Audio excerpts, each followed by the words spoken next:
So, wir haben jetzt hier die neuen iPhone-Modelle, das iPhone 6 Plus, das iPhone 6 und zum Vergleich das bisherige iPhone 5S.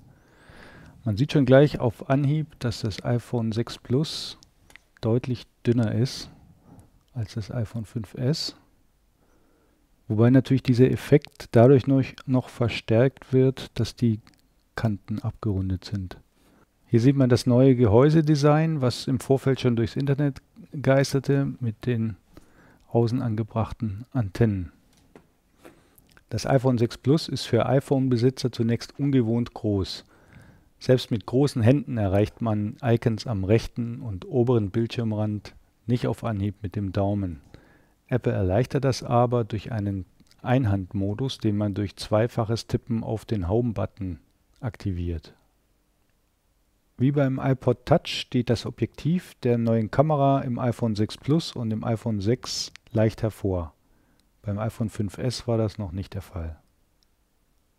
Erstmals gibt es bei den iPhone 6 Modellen den Quermodus, den man auch vom iPad kennt, sodass beispielsweise die Icons im Homescreen sich drehen, wenn man das iPhone dreht. Das geht beim iPhone 5 ja noch nicht. Und es hängt stark von den Applikationen ab, inwieweit die das nutzen. Apple hat seine eigenen Apps bereits angepasst. So nutzt beispielsweise die Messages-App oder Nachrichten bereits den Quermodus für eine zusätzliche Spalte, in der die Kontakte angezeigt werden, was auf dem iPhone 5 noch nicht funktioniert. Je nach App werden die Inhalte auf den neuen iPhone-Modelle hochskaliert oder weitere Inhalte angezeigt. Apples eingebaute E-Mail-App beispielsweise zeigt mehr Details der empfangenen Nachricht an. Hier dieselbe Nachricht auf dem iPhone 5S, auf dem iPhone 6 und dem iPhone 6 Plus. Apples Karten-App hingegen zeigt auf den unterschiedlichen Geräten den gleichen Ausschnitt, aber vergrößert. Während das iPhone 5S 1136 x 640 Pixel anzeigt, löst das iPhone 6 1334 x 750 Pixel auf. Beim iPhone 6 Plus ist es Full HD Qualität in 1920 x 1080 Pixel. Noch nicht von ihren Entwicklern angepasste Apps zeigen auf dem iPhone 6 und iPhone 6 Plus zum Teil einfach nur hochskalierte Inhalte statt mehr Inhalten an, zum Beispiel die Facebook-App.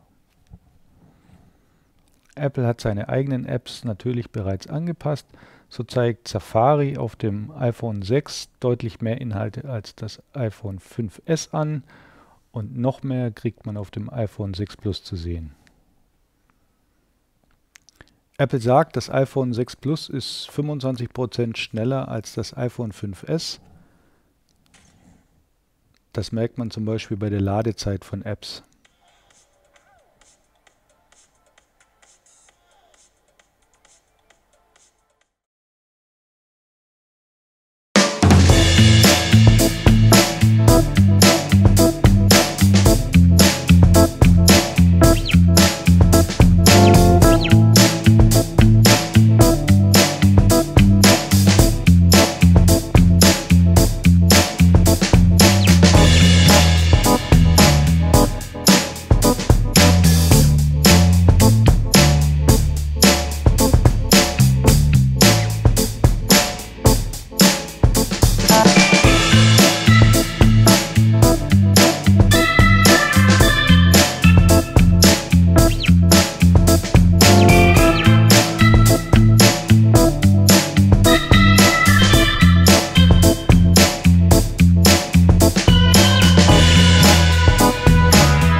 Hello guys, and welcome to the Battle of the Phablets. Introducing on one side, the new iPhone 6 Plus against the new Samsung Galaxy Note 4.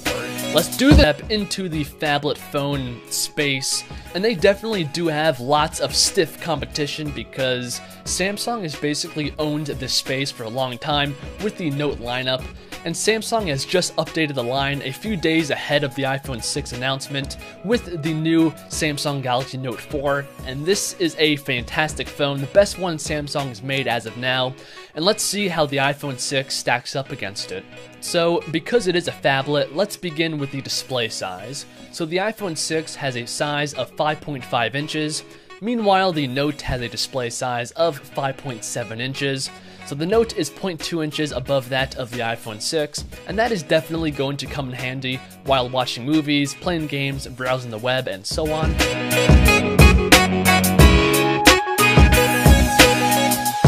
But now let's move on to the resolution of these phones. So the iPhone 6 has a panel that is 1920 by 1080p, giving it a pixel density of 401, which is definitely not bad. But when looking at the Note, which is this phone's competition, it is not even close because the Note's panel is 2560 by 1440, giving it a massive pixel density of 515. So I think we can easily say that the Note 4 is the best phablet when it comes to the display, both in size and resolution.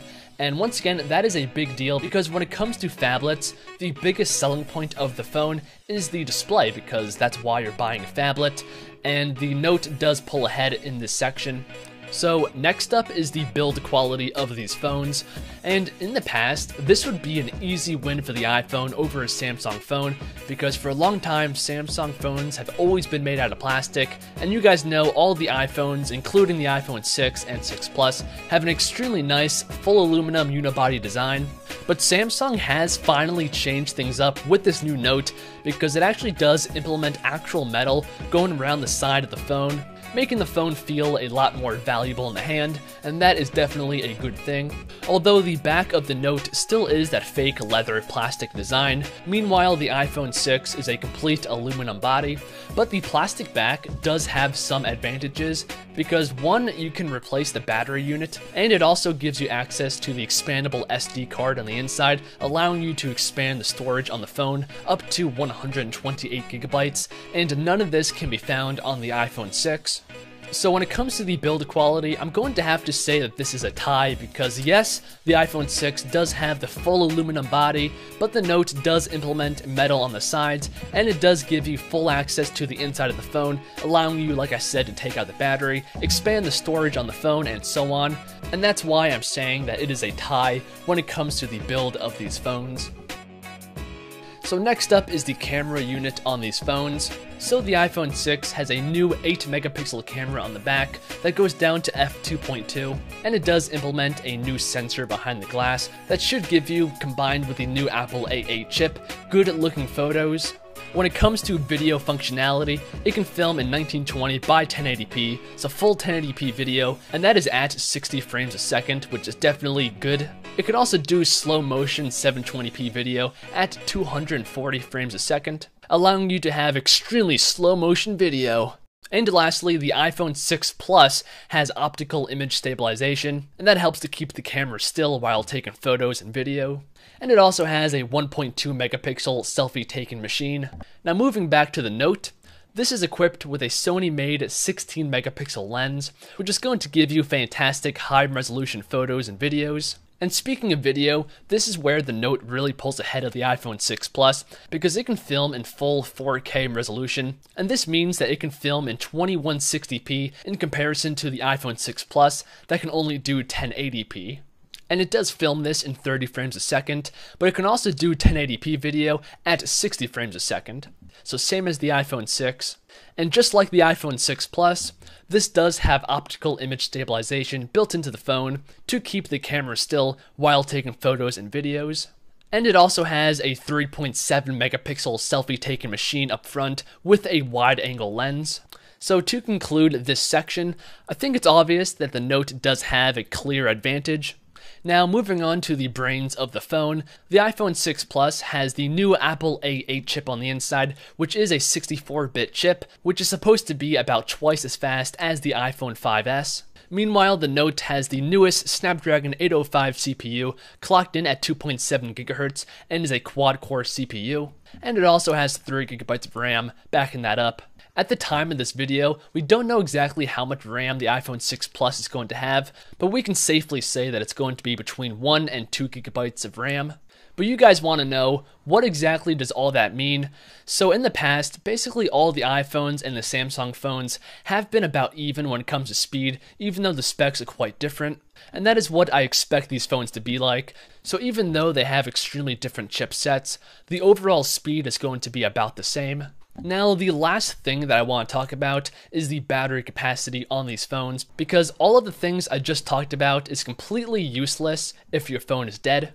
So the iPhone 6 Plus has a battery capacity of 2,915 milliamps, which is definitely a high capacity, but in the Note, the battery capacity is 3,220 milliamps, and that is a difference of about 300 milliamps, and honestly speaking, that definitely can make a big impact on the battery life of the phone. So once again, the Note does have the advantage. So let me know what you guys think down below in the comments. Also, like the video if you guys enjoyed, and subscribe to the channel. I do realize that I skipped over some small specs, like NFC for example. Both of these phones have NFC and can do mobile payments. The Note uses Google Wallet, and the iPhone uses Apple Pay. But I'm done, so I'll see you fine people in the next one. Peace out and God bless.